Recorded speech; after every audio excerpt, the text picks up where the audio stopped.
All right, the next one in section 8.6 I thought I'd look at is this one, integrating x squared over the square root of 1 minus 9x squared dx. And it looks like in the denominator, it looks like we have a special radical. To get a 9x squared, remember 9x squared would be the quantity 3x squared. So I'm going to let 3x equal sine theta. If I'm letting 3x equal sine theta, you can also think of this as I'm saying x is 1/3 sine theta.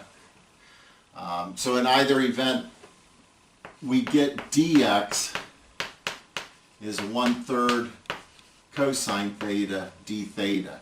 So it's a classic trig substitution integral to take care of. So when I do the substitution, let's see, x squared, so 1/3 sine theta is going in for the x squared. So that gives me a 1/9 sine squared theta. The special radical in the denominator, let's see, with this substitution, it ends up becoming cosine theta. And then I have dx is, well, 1/3 cosine theta, d theta. So here's something that's kind of cool. We have a 1/9 times a 1/3. We know that's 1/27. Rip it out front of the integral sign. So we have 1/27. The cosine thetas cancel out. So we're just left with integrating a sine squared theta d theta. And I think by now we're really getting dialed into when we see integrating a sine squared theta d theta to use the power reducing identity. So it's 1/27, the integral 1/2 1 minus cosine 2 theta d theta. Pulling it up here.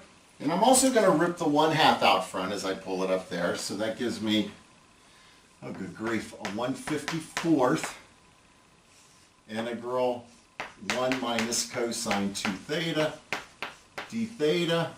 But the calculus isn't too bad now, getting an antiderivative. 1/54th theta minus 1/2 sine 2 theta plus c. So now all we have left to do is to make our nice friendly right triangle to help us get back into the x world. So, let me put the right triangle here. So theta, so we have, let's see, we were given 3x is sine theta. So let's see, sine theta, sine is opposite over hypotenuse. The missing side is that 1 minus 9x squared. So we know what 3x is, or we know what all three sides of the right triangle are. Theta, well, theta is going to be the inverse sine of 3x. But notice I'm going to have to use a double angle identity here because we have a sine 2 theta. That's not an issue at all. I mean, this is 1/2. Use a double angle identity. So it's a 2 sine theta cosine theta.